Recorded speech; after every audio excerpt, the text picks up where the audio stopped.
In the spring of 2005, while I was hitting golf balls, and I'm going to admit something I've never admitted, at a country club that I was not a member of, that I snuck on, but I was dreamcasting, a guy by the name of Mark McConnell approached me, and he asked my name. He asked if I was married. He asked if I had kids. He asked what I like to do for fun, what I did for work. He formed me. Anybody heard of form?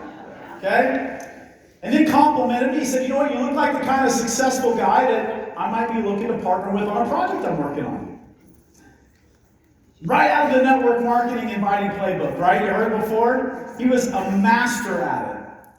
And then he asked me a question that really has, I think, shaped and changed the trajectory of my life from that point on. He said, do you keep your options open when it comes to business opportunities?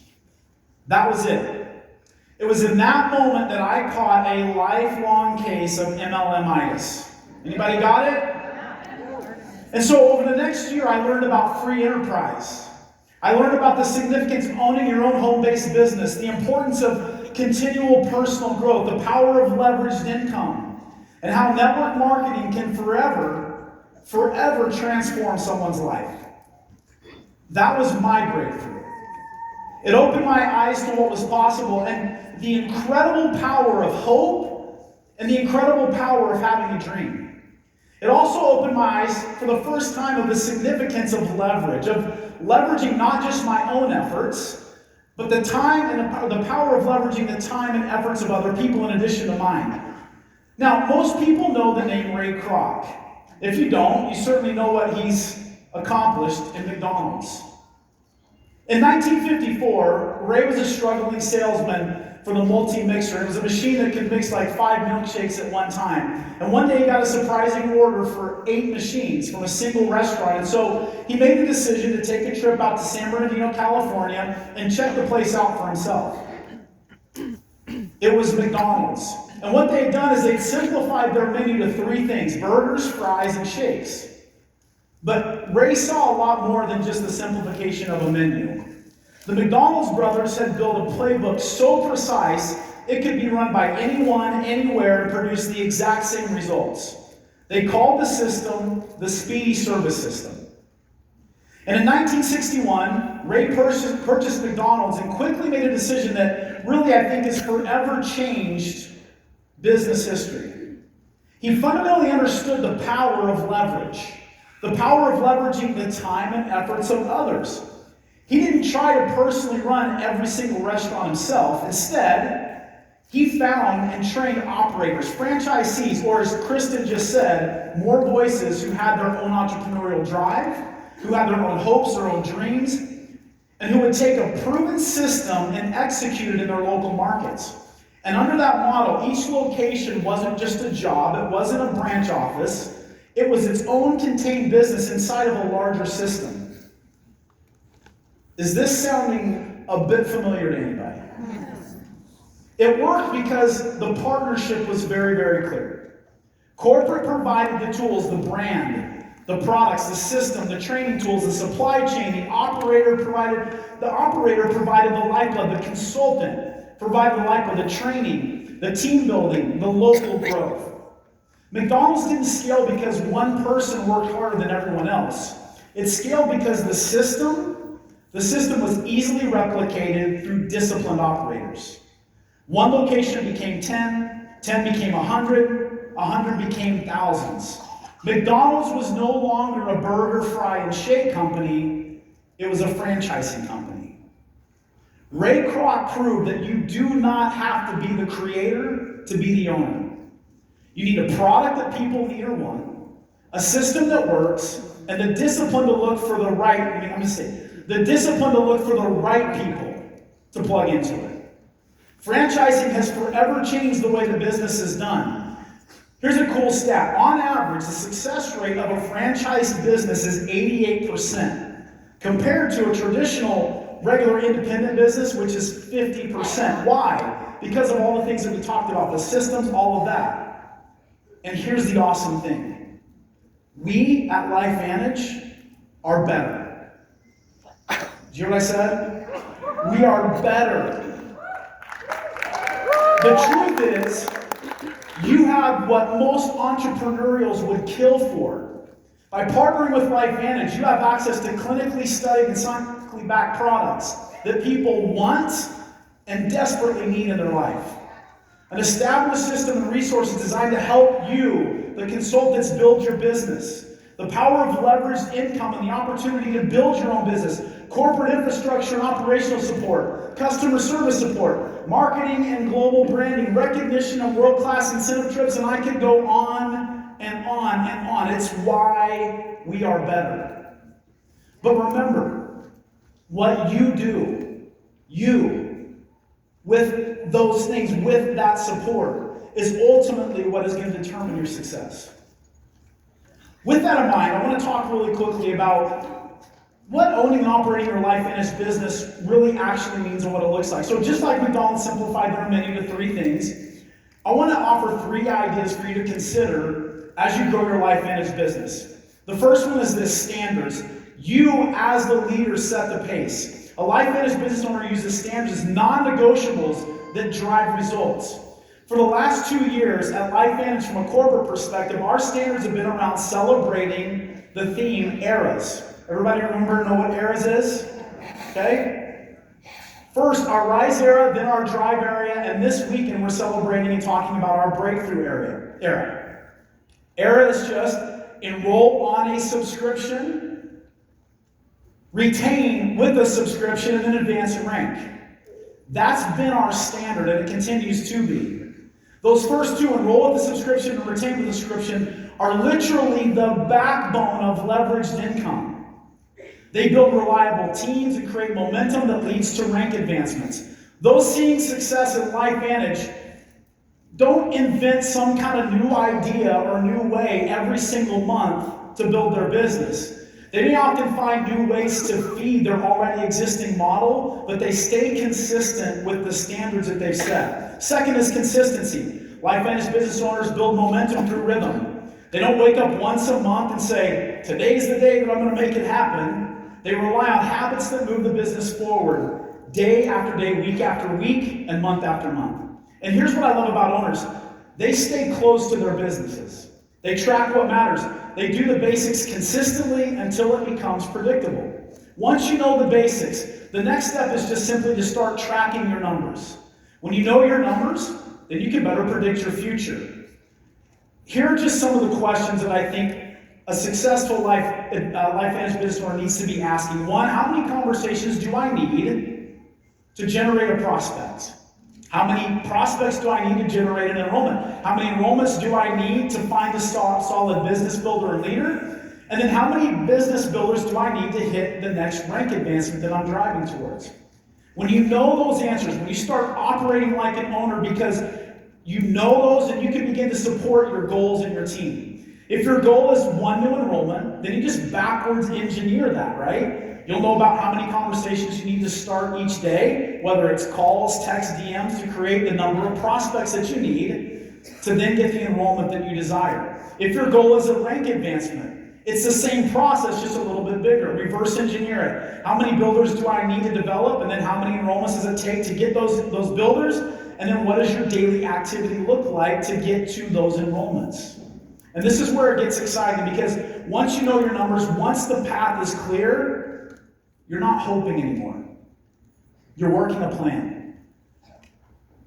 You've got to protect those standards every single day. And the more consistently that you run the model, the faster the results show up in your business. That consistency is something that every single person in this room can do. It's not a talent. It's just a commitment and a discipline. The third thing is this: duplication. This is where the business really starts to scale. The reality is that you cannot work and help every single person in the world and on your team and in the company. This is where leverage really comes in, because owners build teams. They teach the system so that then they can begin to leverage the time and efforts of others in addition to themselves. Your breakthrough isn't going to come because you're a hero, a superhero, and you can help everybody. It's not going to come from working harder, staying up later, or carrying the whole organization on your back. It's going to come from onboarding more business partners and then training them to run the same model with the same standards. Every time you enroll a new consistent from the first conversation, you're teaching them what it takes to be successful. And when you do that, you're tapping into the power of leverage. So how do you duplicate your success with your new business partner? First, you got to keep it simple. Here's just a few ideas of how to do that. Number one, shorten the runway. When someone joins, don't wait 2 weeks to get them moving. Help get them going right now. Help them get that first enrollment within their first 7 days. Momentum loves speed, and confidence comes from action. Number two, duplicate the calendar. It's not enough to tell somebody what to do. You got to show them how to do it. Help them build their daily schedule, or even better, carve out time out of your own schedule to hold their hand and walk them through the process so that they begin to build those solid habits. Number three, you're going to hear this word a lot this weekend. You've already heard it a lot. Make subscriptions a first week skill. It is critical from the beginning. Teach people that subscriptions are how we build stable volume and how we build a business that lasts. This creates predictable income and it creates predictable growth month after month in your business. And number four, lead them until they can lead themselves. From the very first conversation, as I said, we're teaching them how to be successful and what it takes for them to get to where they want to in their business. So lead by example. I was taught this from a mentor, and I love this model, which is I do, then we do, then you do. It's a really powerful model for helping that person get started. And then don't wait for people to be ready. I was told by Mark McConnell, just make a freaking mess of it and we'll figure it out. Don't wait for them to be ready. And then stay close long enough to establish a rhythm. Walk with them through the first few conversations, help them set their first subscription, help them get their first enrollment. Once they start hitting their stride, once they get that first enrollment, once subscriptions start to kick in, once they see a rank advancement, something forever shifts. That's the moment that it starts to become an organization and a team. You're no longer the only person creating momentum. You've developed another business partner, another builder, another leader who can run the playbook without you standing over their shoulder and constantly holding their hand. They can go on and teach someone else. You guys see where I'm going here? Okay? As you scale this way of working, you stop building a business that depends on you. That's the power of our business. And start building an organization that moves at the speed of your dreams. So, as I start to kind of wind this down, I want to say this as clearly as I can and then leave you with 3 things to execute coming out of today. 1, standards. Enroll with a subscription, retain with a subscription, advance in rank. That's the playbook to win. Consistency. Track your numbers, build a schedule that you can repeat, and then run it consistently. And then duplication. Take what works and teach it to somebody else until they can do it without you. That's how the business turns into 2. That's how your business turns into 10. That's how your business turns into thousands.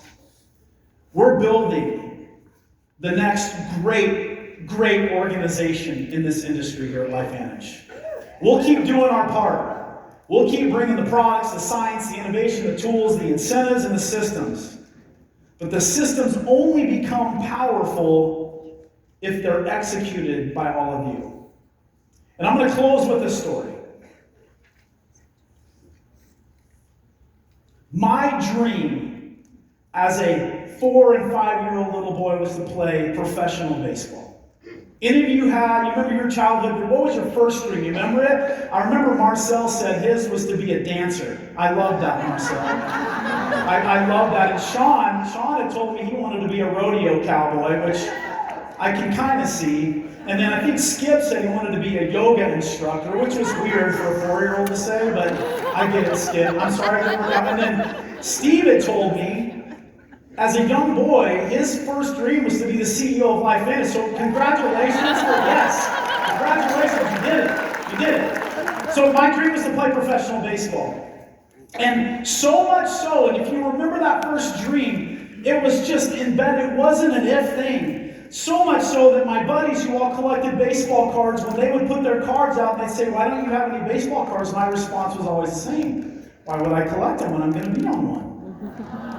right? It's powerful. And it literally shaped every part of my life.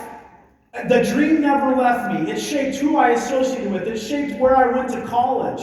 This is a picture of me, if it's up there, in 1995, my senior year at Liberty University.